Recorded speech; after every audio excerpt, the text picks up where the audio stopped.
Good morning, family. It's Friday, March 20th, 2020. This morning, we're reading 2 Samuel chapter 15. I'm very limited on my time this morning, so I will make this brief. Essentially, what you see in chapter 15 is Absalom's treachery towards his father. He, over time, builds a conspiracy against his father to take the throne of the king for himself. He undercuts David's authority to judge righteously in the land, winning the hearts and minds of the people.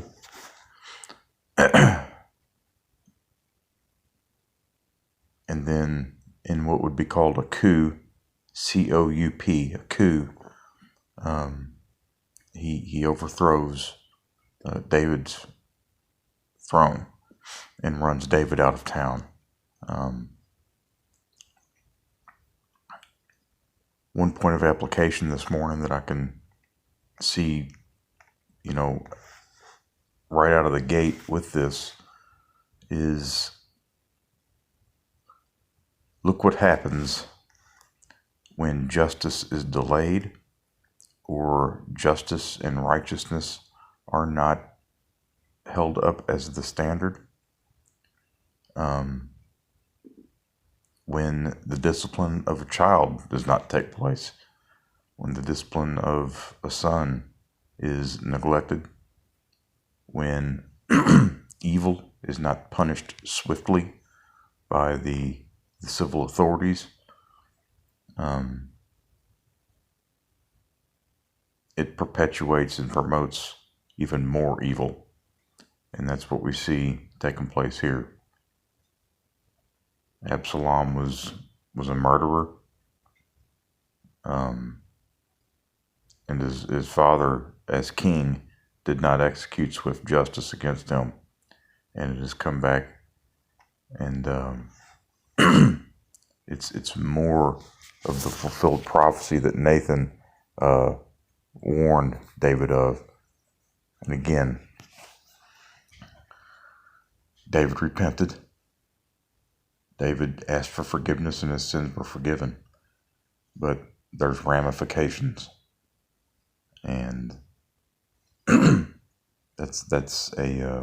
should serve as a warning for us as well. And a reminder for us that when we sin, our sin impacts not only our relationship with God, but it affects those around us as well. And it can have far-reaching and very long-term effects.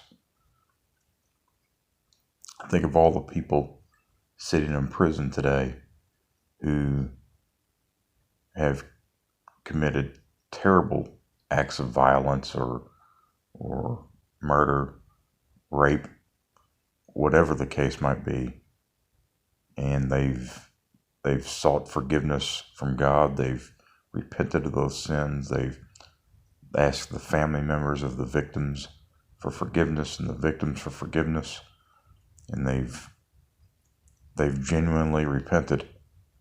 They've genuinely looked to Christ, and they've been born again, and they have a new heart. Yet in prison they sit. On death row they sit. And they will experience, if our system is even remotely just, they will experience that temporal ramification of having murdered someone or raped someone or whatever the case might be. Now, our system is pretty busted and broken. A lot of times you can murder someone and you'll never face that judgment that you deserve. All right? Our prisons are full of people like that. And when that happens, criminals out in the world walking around see that there's no ultimate justice in this life, and so they do the same thing. They have no fear of the sword of the government. because the government doesn't practice that righteousness and justice. So that's chapter 15. I know you children are going to be gone this evening, so I thought I'd make a quick little video for you and at least help you to maybe have some things to think about today as you go about your day. So I love you all. I pray you have a blessed day today. I pray that you love one another and honor your father and mother, and don't forget to that you have chores and duties that you need to take care of today before you go on your little slumber party this evening. So God bless you all. I love you. Bye-bye.